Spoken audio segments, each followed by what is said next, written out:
টকা পইচা নাই, মাক দেউতাকৰো নাই, হাজিৰা কৰি খায়। গতিকে চৰকাৰৰ ফালৰ পৰাই ল'ৰাটোক আমাক পাৱনি কৰি দিলে ভাল হয়। মোৰো ভতিজা মোৰ অলপ দুখ লাগিল। ক'ত গৈছিল ল'ৰাজন? বেংগলত গৈছিল, গেলি কাম কৰিব বুলি গৈছিল, কিন্তু যাই নাপালা, আধাতে ঢুকাল। এতিয়া আনৰ ব্যৱস্থাও কৰিছিলে ভাল হয়। কি হৈছিল?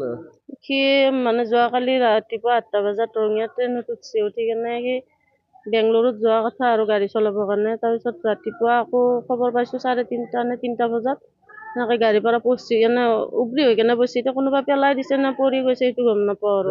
ট্ৰেইনৰ পৰা কিবা হাওৰ বুলি জেগা এটা আছে, বেংগলোৰ পাৰ হৈ কেনে নেকি, ৱেষ্ট বেংগল পাৰ হৈ কেনে সেইখিনিতে গেছি, মানুহ গেছি, এতিয়া গম নাপাওঁ আৰু বাকীখিনি মই ইমান ভালকৈ।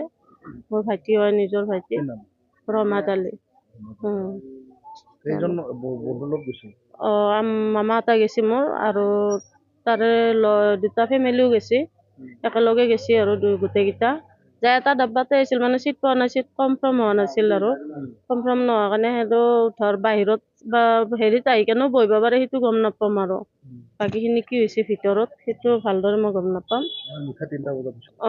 ৰাতিপুৱা 3টা বজাত আৰু 3টা 3:30 মান।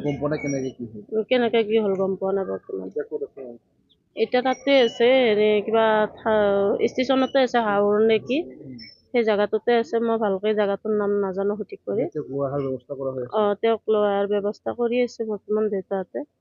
কি হয়, পইচা পাতিও ধৰ আমাৰ অলপ অসুবিধা হৈছে, দুখীয়া মানুহ পাবা সেনেকৈ ধৰ কাম কাজ নাই, হাজিৰা কৰি খাইতো ধৰ এতিয়া অলপ চবে ধৰ হেৰি কৰি দিলে সেইটো ভাল নহয় আৰু সেইখিনি আৰু। মানে ভাইটিৰ